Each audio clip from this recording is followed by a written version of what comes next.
Hi, my name is Natalie Kime, and I'm a financial professional and very excited to be on Conversations with Pearl today.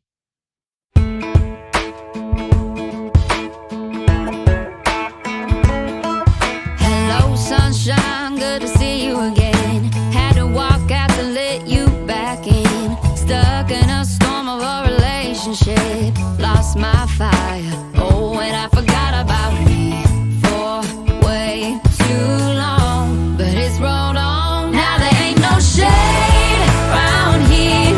Once you leave the clouds, you're under 80. Funny how there ain't no rain or clear.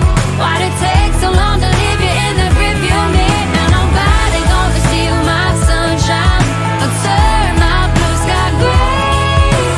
All I know is at the end of the day, wildflowers grow when there ain't no shade. Hey everybody, welcome back to another Conversations with Pearl episode. And I have an amazing guest today. So for all those ladies that are out there listening to us, and also we know we have some men, get ready, get some paper out, some pen, because you're going to get some really great fun advice today and some really great guidance on your financial planning and future. So I'm excited to have our special guest with us today, Natalie Kime. And she has been a single mom for 13 years at the time when she started her own business, part-time, and was looking for both time and financial freedom. Who can relate to that, right? And she couldn't find it in the corporate world. Her son was a senior in high school and soon to be heading into the Marine Corps. Woohoo! I'm a Marine Corps brat myself. It seemed like the right time to bet on herself and build a business alongside her full-time job that will allow her to make the jump to entrepreneurship. So after 2 years of building her business part-time, she left corporate career of 20 years, you guys, to help individuals and families grow their their personal wealth and make their financial dreams come true for full time. How cool is that? Like that, talk about a leap, right? So Natalie found passion in educating others regarding their finances, helping create freedom and wealth for her clients, and changing the landscape of financial services. As a single mom, there's a lot of struggle that we can all relate to over the years that drives her to teach others to avoid the same pitfalls she'd found herself in, and ensure every American knows the opportunities they have to build, protect, and pass on wealth to their families. That legacy wealth is so important for our families. She takes pride in never charging her clients for the services that her firm has, no investment minimums, which means she can truly help anyone she gets to with that chance to sit down and meet with them and meet them where they're at.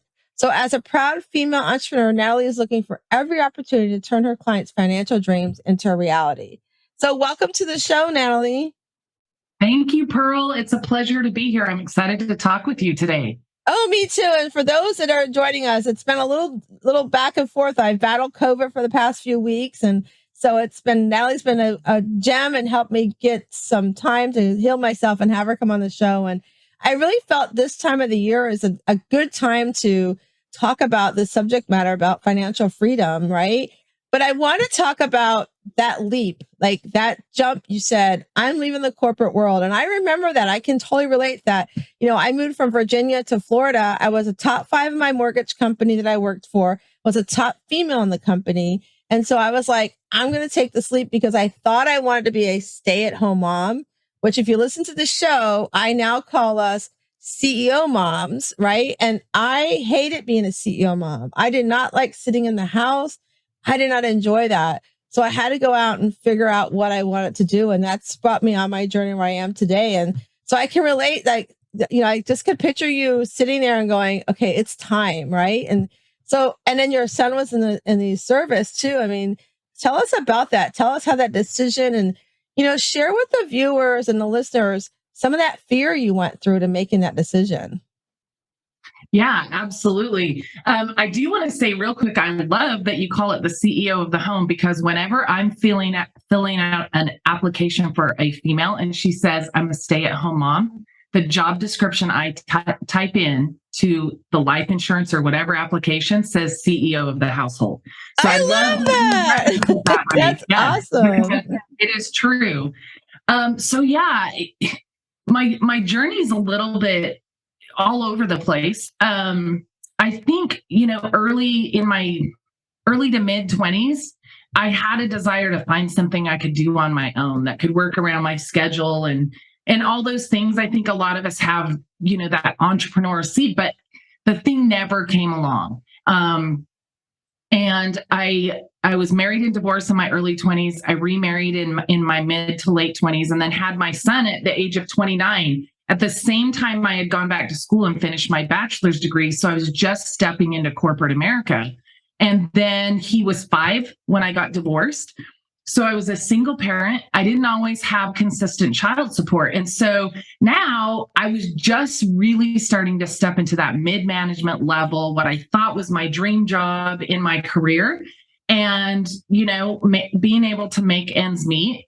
And it just didn't seem like I could risk all of that to jump into entrepreneurship. Right. I didn't have a significant savings. I had taken all of the debt in my divorce. It was important to me that got paid. So I took that on my shoulders so that I knew that would happen.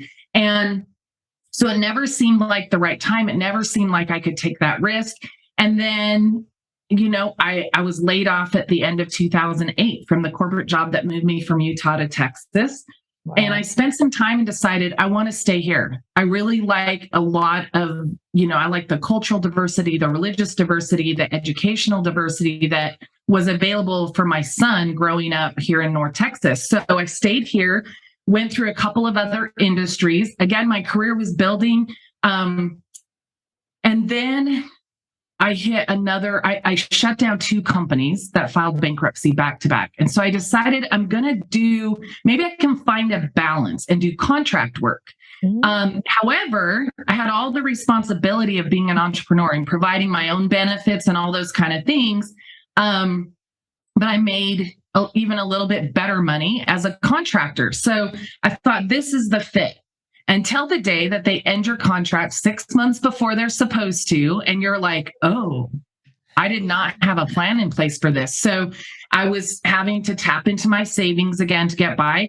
It took me about 5 months to find another full-time job. And during that time, networking on social media just seemed like it exploded at a whole new level, Right. About 3.5 years ago. So I really started to tap into that and look for opportunities to meet people that might connect me with opportunities. Right. And I came across a single mom's brunch.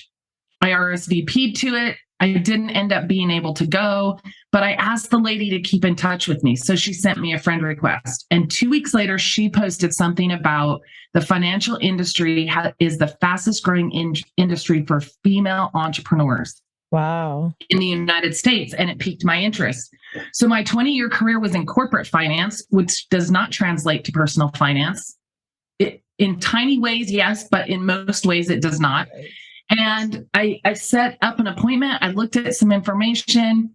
And when I went to meet with her, I actually met with her and her boyfriend at the time. And he had been in the business for about 15 years and ended up just really opening up in that appointment with them about my dreams and my goals. And it became a very emotional appointment. As a matter of fact, he and I were both crying at the end of the appointment, and she was trying to figure out who to give the tissue to. And so in that moment, I knew I'd found where I was supposed to be. So I did still need a full-time job. And so went back to work a couple months later, but also started building my business. And it seemed, like the perfect time to start doing that, because my main responsibility was my son and showing up well for him outside of my job. And he was about to graduate high school and enter the Marine Corps. So it just felt like after 20 years, the right pieces were falling in place to make this happen. And I felt the call to show up and do this work. And so that's how my journey in the financial services started. And like you said, 2 years of that. And I was on a mentoring call one day with a leader in my organization. And he said, why haven't you stepped into this full time? And I said, well, I got my job. I have bills to pay. I only have one income. I have a house payment. And he said, well, those are all great excuses, but why haven't you stepped into this full time? And I sat back and I thought, I don't have a reason. I just have excuses, which come from fear. And Right. So it was the fear of, will my success translate working for myself? It was the fear of, what if I can't pay my bills? It was the fear of, I've ever done this before? All those common things. And I just in that moment said, I'm going to sit down and put together a 6-month plan. And so I saved like crazy all my extra income from my job, everything I made in my business. And on April 15th of 2021, so a year and a half ago, I stepped full time into my business because I couldn't come up with the reason not to. And sometimes I think that's what pushes us past the fear is when you can no longer, when you truly are honest with yourself and say, that list is nothing but excuses. And there's not a single thing I can come up with as a reason. I think that's your biggest indicator to jump. Right. So Yeah. that's what I did. And to think of, so I want everybody to understand this. So you made that decision in the middle of COVID. Like, let's talk about another big list on that fear list, right? It's like everything is shut down. I mean, I know you're in Texas, so you're like me. I always tell everybody I'm from Florida. I'm in that wicked stepchild state where we did everything not supposed to do in COVID. But you did all this, like so many changes, like your son going off. That's a big change. I remember when my oldest went off to the Army. It was, that's a big emotional shift. And, and then knowing that you have like all the responsibilities, like you said, everything that were the excuses was on your shoulder, right? Like that they now became your responsibilities. And then to say, okay, and I like that you did a plan. So for the listeners, like creating a plan, like really don't just go, I'm going to do it right now. Like make sure you have a plan in place. I think that's so important. I did the same thing. I love that the young lady that my son was dating, Brittany, that's one thing she did for 3 years. She was able to stay home with her daughter, like from birth to 3 years old. And just like she saved, she planned, she said, Miss Pearl, I started at an early age I learned I had to plan things because of my circumstances. And she saved. And so that like you did, you're like, okay, this is a plan. The next 6 months, I'm going to set myself up so I can step into that plan and no longer let the excuses hold us back. Right. Right. Because excuses, like you said, that fear, they are, fear is, we hear it all the time as a cliche, but it's very true. It's a liar. It's all that stuff in the front of our brain that tells us you can't, you're not worthy, you don't deserve it. We're really in the back of the brain. We have the faith and the knowledge to do it. It's just that we have to listen to the back end instead of listening to those file cabinets that need to be shredded. Right. So I just love that you stepped in that, but you also said, let me create that plan. Let me make sure I've got all the pieces in place because I want to do it the right way. I want to step into it the right way. And I want to build myself up with the tools and some of the keys I need to step into that. So kudos for you for recognizing that and to coming up with that plan. And then also like you said, you're a single mom, almost 20 years and, you've got this beautiful son that's off to the Marine Corps. So thank you for his service. We've got 3 generations I think it's now like 4 generations of Marines in my family. So it's really amazing. Yeah, it's really awesome. But to I think too is really important is that we as those that are raising our children to lead by example, to say, you can take this leap of faith anytime you want to and step in, like my youngest, Nate, he is, he's stepping into his position he has at work and becoming that leader. And I was so proud of him because when he was younger, I would have never imagined him being the young man that would go and sit down at a convention right next to the higher up and say, hey, this is who I am. And, and then have a conversation. The guy goes, oh, I've heard about your name, at almost 23 years old. Most kids, young adults that age are like, I don't know if I can do this, so what a great example you've given to your son too, to say that. So like when you sit down with I can imagine, so I want to sit back for a second, the tissue, like not knowing who to give the tissue to, right? So when we can be vulnerable with what is really heavy on our heart and finding those mentors and or coaches to help us go, it's a valid feeling. It's valid to be vulnerable. And let's talk about it. Let's break it down. Like, why is it vulnerable? I think that's an important thing for the listeners to understand, that it's okay to get that help, right? Would you say your coaches have been really important in your life? Oh, yeah, absolutely. I mean, so I think one thing that, and for the single parent, both male and female, I think But especially with women, I think when you're in corporate America, right, you tamper a lot of that. You need to tamper a lot of that especially in a leadership role in corporate America. And so to step into a space on your own, and then, as a single parent, you've carried the torch, you've carried all the hard, all the good, all the everything in between that. And you just have to plug through and keep going, right? Regardless of what's thrown your way. And so then when you step into this place, in a sense, we have these walls up, and it's not that we're trying to close other people out. It's that we're trying to get ourselves through. And sometimes, I'll say it this way. For me, that conversation that day, I knew that I had found the thing I was supposed to do.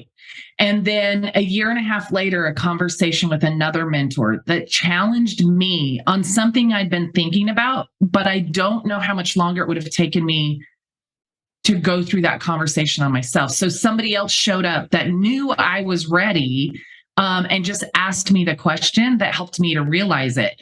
And then, since then, I put together this plan. And it was going well, but there was a part of me that thought, I set my goal for March 30th of 2021 to leave corporate America. And I thought, I'm not going to make it. I'm off my goal by about $12,000. And COVID in 2020, right? We had scaled back hours at one point. Rather than laying people off in the management levels, we all took a temporary cut in pay to spread that cost savings they needed out. And so here I am saving in a year where I didn't make a ton less, but a little bit less.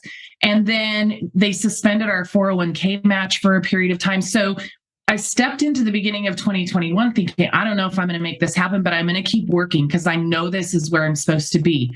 And then the beginning of March, the middle of February, I get a call from my boss, my annual review. And in that review, she said, in 2 weeks, I'm going to call you and go over your annual bonus with you. I never once thought we were still getting an annual bonus for 2020 because of COVID, all the craziness. And that annual bonus put $15,000 into my savings account. And I knew right then that was like the third confirmation that I knew I was supposed to be here. I knew it was my time to do it. And then all of a sudden, when I didn't know if I was going to make it, but I was putting in the work, something else happened to create my savings where I knew I needed to be to safely take that step. And so the mentors, the people that you have those conversations with, and I don't think I went into that appointment today with Brian and Bronwyn, my leadership team, thinking, oh, okay, strategically, here's what we need to say to make her feel comfortable. It just happened. It was natural. And them talking to me about my goals. And she was a single mom as well. And he was a single dad. So the ability to relate and to feel like they could understand having goals, but not knowing if you were ever going to get there, just kind of help those walls come down a little bit. And it just made me feel safe. Like I'm surrounded with people that are going to pick me up when I struggle, that I can call them and say, I don't know if this thing is going to work.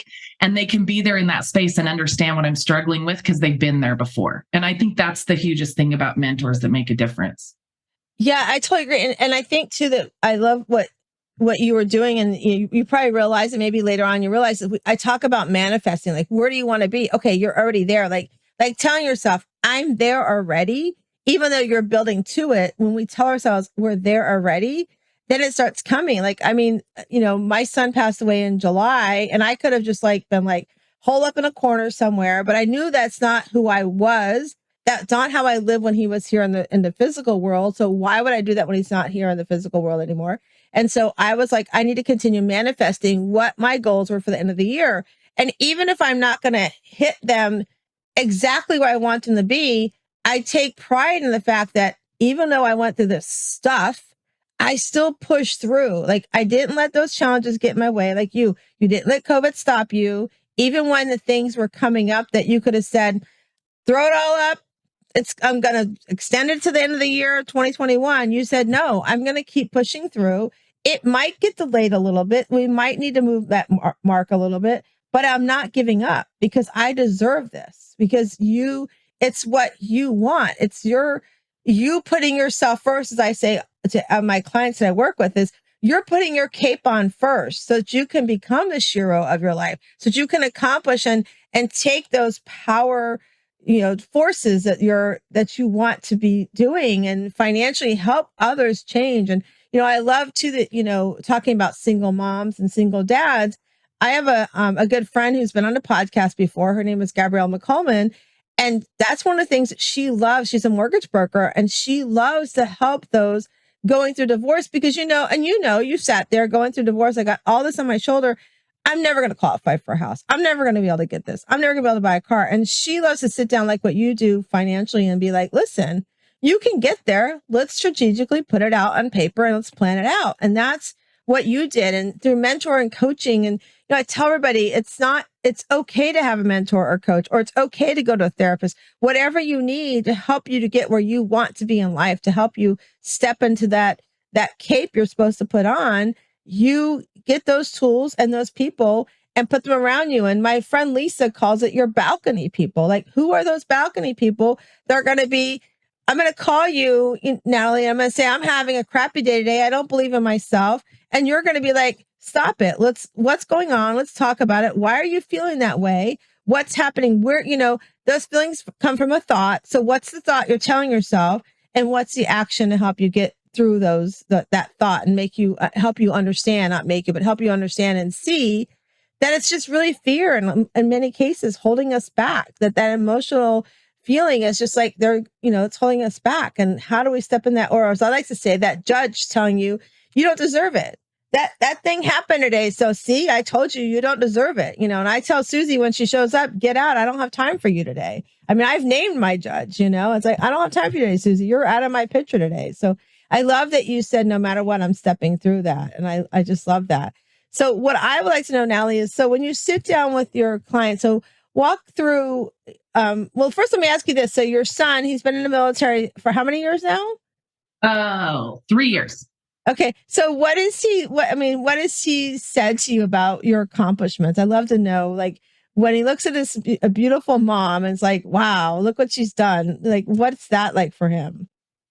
So when we talk about it, he was home. Well, and that's the crazy thing about COVID. So my son going in the military, COVID hit right after he went to job school. So he did boot camp, then he was home for the holidays, then he went to combat training and then into job school. And so COVID meant he didn't get his leave before he got stationed overseas.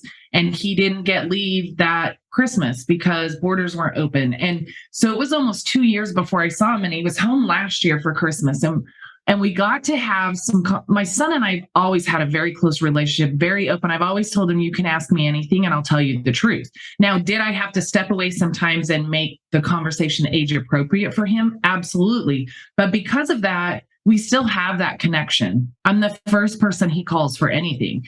And so we were talking through some things and some history in my past that he's older. He was asking me some questions about, and he said, Mom, I'm so proud of who you are and how hard you've always worked. When he was 9 years old, I had gone through 3 layoffs in 18 months from jobs, and we had to move into a 1-bedroom apartment. So he was old enough to understand. He shared a room with his mom. And that year I had to get help with Christmas and help to pay my bills for a couple months as I rebuilt my career and my income through a temporary job. And so fast forward to my biggest goal, when somebody in my life said to me, Natalie, you can afford a house payment. And I sat down and did the math and I said, you're right, I can. And so I put a plan in place to move us into a house by the time he started high school. It didn't happen until his sophomore year, but I remember at his high school football senior night, all of the young men stood up and introduced their moms. And I'll try to keep my emotions together here. He put his arm around me and he said, I want you guys to know how proud I am of my mom, because 9 years ago, we were almost homeless and now we live in a house. And last year we had the conversation a little deeper into some of my experiences in adulthood. I mean, he's in the military, so to some degree, he's not fully out adulting yet with all the things. But I think as he learns and grows, he goes back to some of the conversations we have, and he said, I'm just proud of you, Mom, because you're writing your own story and you're doing it your own way, even if it's hard. And the best thing, no matter how hard raising our children can be, the best thing is someday those kids will look at you and tell you what they learned from you. And you'll realize for all the times you thought you got it wrong, you actually got it exactly right. And those challenges are what helped them to become who they needed to be for their future. And so, yeah, I mean, I've had the opportunity to have him tell me that he's proud of me. And that's a huge thing as a parent. That's so amazing. And it's like you said, like they'll circle back around as much as they'll hate us because we tell them they can't do something, or you got this curfew, or that's happening, whatever, that they're watching us. They're always watching us. When they're little, they're watching us, to when they get adulthood and even outside, they're watching us. And for him to, how cool is that? Like, have him be like, I'm proud of my mom. That's so awesome. So that's amazing. I just love that for you. So tell us, so when you sit down with your clients, what are some of the things you walk them through? I love, you said a little while ago, listen, when you sat down with a couple to look at, starting your making this transition in your life, they listen to you. They listen to what was they let you talk, right? They didn't, often many times I'll have clients come in for coaching, and, I work one-on-one or group coaching, and we have a great cheerleading community. We meet on Sunday evenings.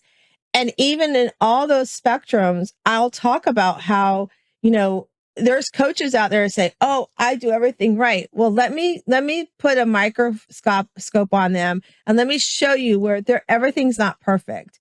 And we have to understand that when we are talking with clients or talking with friends, everybody's life is so different. And, I talked a few days ago with somebody, we were talking about how as women, we're like, we don't want them to think about, oh, this isn't going, let's just be raw with one another. Right. And so when you sit down with them, how do you get your clients to share what's deep? Because when you're talking finances, that's a scary subject for couples, and whether you're married or not, it's a heavy subject. So how do you make them feel comfortable? Yeah, great question. So the first appointment I have with anybody, I call it a one-on-one appointment. So it's an opportunity for me to ask them questions, find out who they are, why they're looking for a financial professional to help them. And so we don't dive real deep into their goals yet, because I do think that takes a little time to get them to really open up and tell me what they dream about. But the other thing is everything through the company that my license is parked with is based on education. So in that first appointment, I'm asking them questions to understand what they're looking for, to make sure that I'm a fit for that, right? Because even as a financial professional, even though I do everything A to Z, when it comes to their personal finance, retirement savings, all of that, I may not be the best fit for them depending on their scenario. And so I want to make sure that I truly feel like I'm the best person to step up and lead them on their journey. And I want them to feel the same way. But in that appointment, I provide a little bit of financial education at a high level to give them an idea and a kind of a 10,000 foot level map view of here's where we're going to go. And here's the work I do, and here's why I do it. So I give them some information 44% of Americans don't have $400 for an emergency if they needed it. But in giving those, the other thing I do, Pearl, is I tell them my story. I tell them who I am. I tell them about the time I needed two tires on my car as a single mom. I had just been laid off twice. I moved into a one-bedroom apartment with my son. And I had to ask somebody that I was dating to help me with these two tires so I could get to work and pay my rent.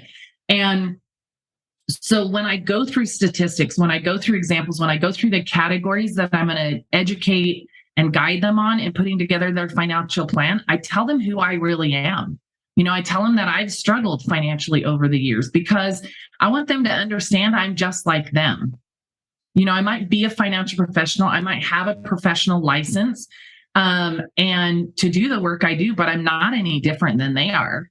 I've been married, I've been divorced, I've been a single parent, I've struggled financially. I've had to walk my son to school, because my car wasn't working and I couldn't afford to fix it for a period of time. So my biggest thing in that first appointment is just to hear enough about them that I can create that connection.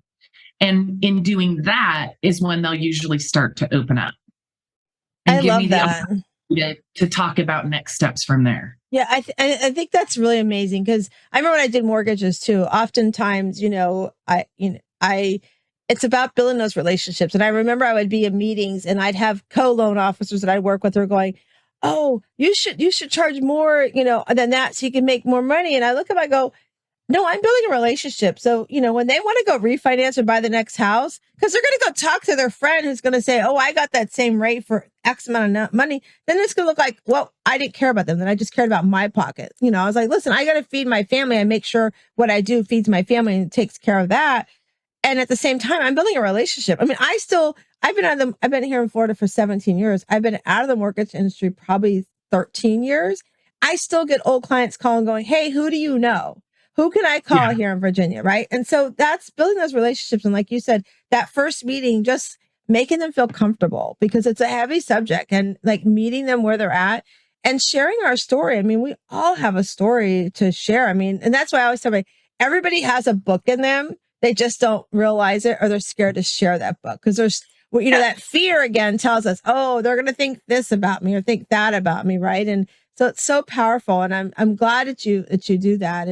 And so tell us some of the financial planning that you help with. Like, what are some of the offerings and tools that you help your clients with?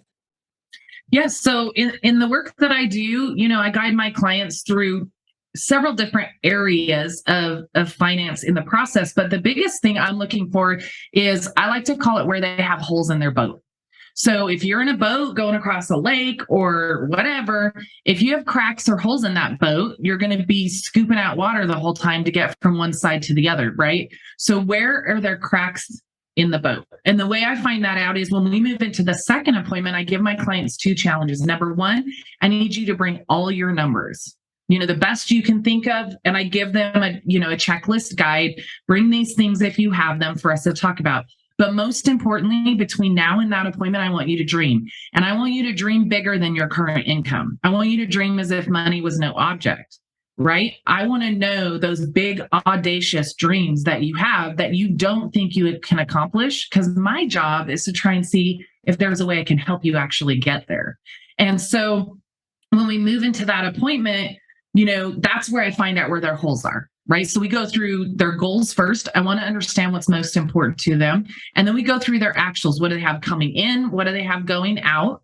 And figure out what their disposable income is or where they have opportunity to reallocate funds that maybe they're overspending or maybe they're, maxing out their 401k, but they have the opportunity to kind of diversify and pull some of that money back to put somewhere else. So I'm working with them for everything from life insurance, college savings for kids, long-term retirement plan, long-term care, which a lot of people don't realize the need for that, building wealth long-term, and then how to preserve that wealth and leave a legacy to their family as well. So I also have clients who need help with health insurance. So I'm able to help with that. It's outside my standard model, but I am able to help clients who do need that as well.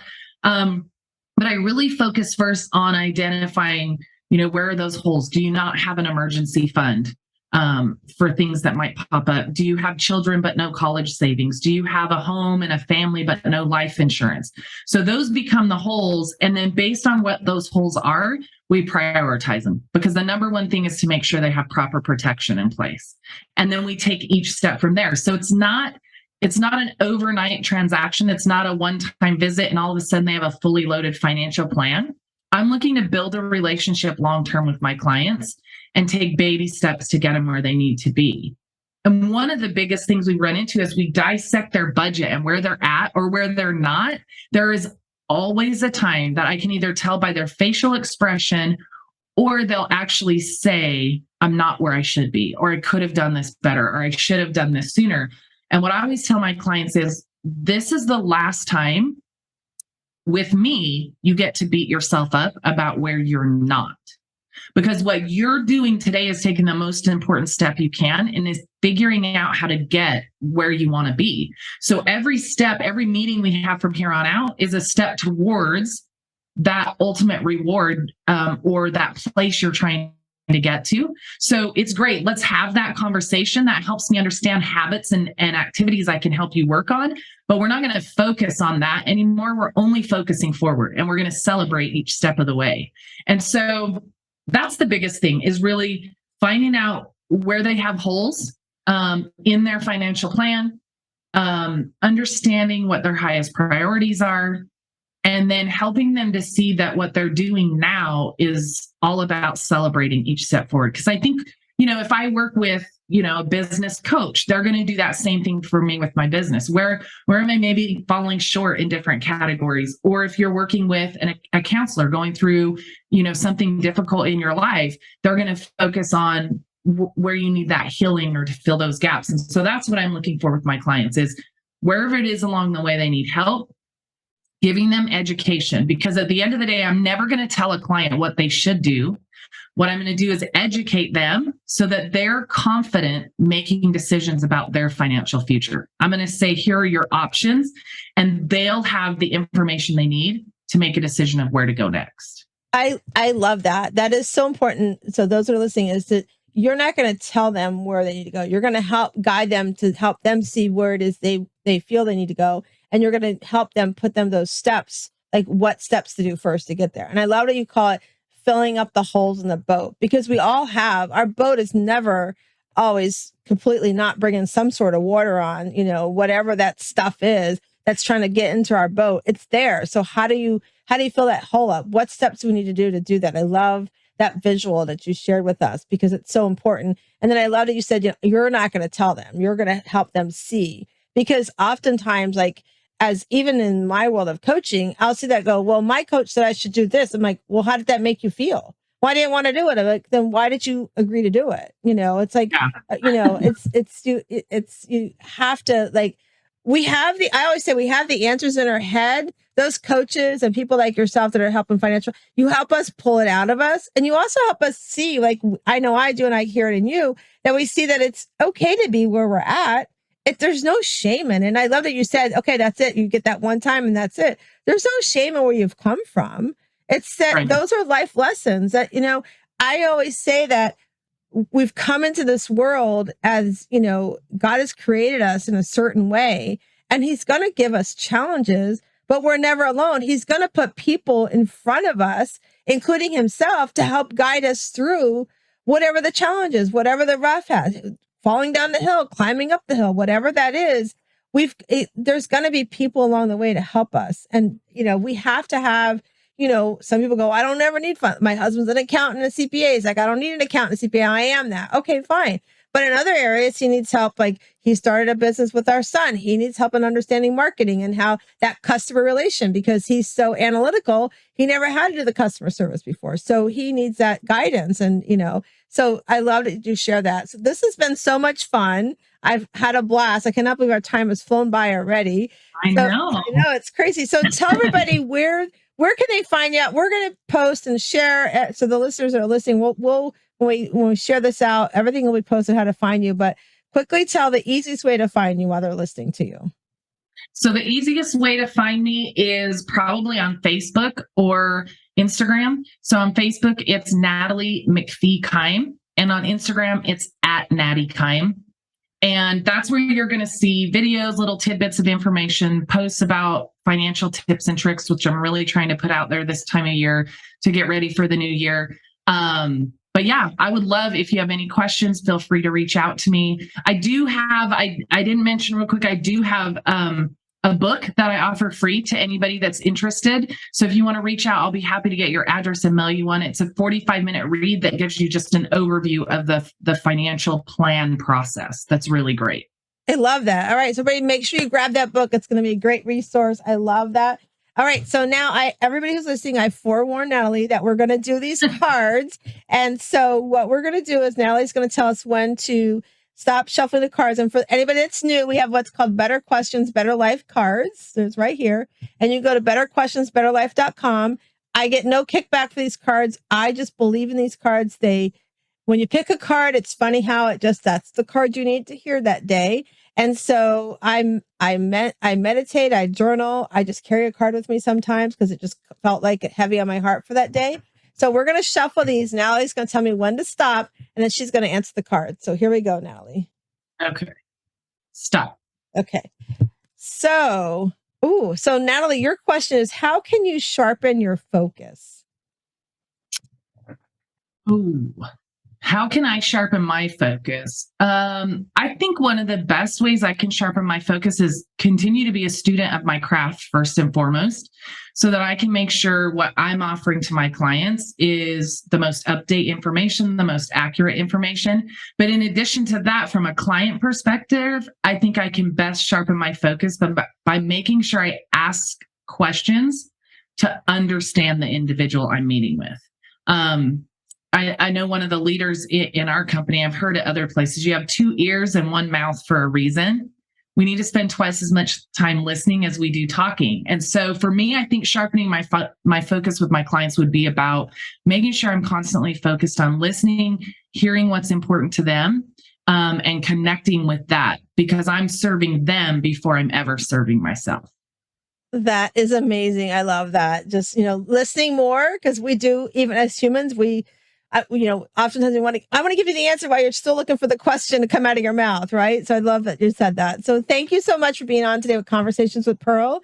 And those that are listening, I just want to remind you that we have our Shiro League that meets every Sunday evening. You can come in for a guest appearance and just come and sit and join us. It's on Zoom. We don't record.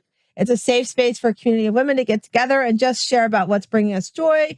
We're working on things like gratitude, especially right now through the holidays, like how you get through the holidays and manage all those emotions that come up, and just have a great time with each other and just support one another. We have guest hosts that come in every month. In the month of December, we have Seth coming in and talking about the smile and how important it is to smile and have gratitude in our life. And of course, every month we have meditation as well. So if you want more information, just email me at pearl@wsliving.com. Again, it's pearl@wsliving.com. We'll get you that information. And before I let you go, I cannot get off here without telling you about our retreats. Our pajama retreat for 2023 only has 8 spots left, you guys. So if you're ready to come and work on yourself and really live and dream relentlessly in 2023 and set up for 2024, you got to get your spot today. And that's so easy. You just go to wslivingretreats.com, wslivingretreats.com, and get your ticket today. And so before I leave, Natalie, I just want to remind you and everybody that's listening is that we come into this world, we're this oyster on the outside, we're a little rough, but as we open up inside, we have this beautiful pearl. And I hope everybody goes out today and finds their inner pearl of greatness. Have a great day. Thanks for joining us, Natalie. Thank you.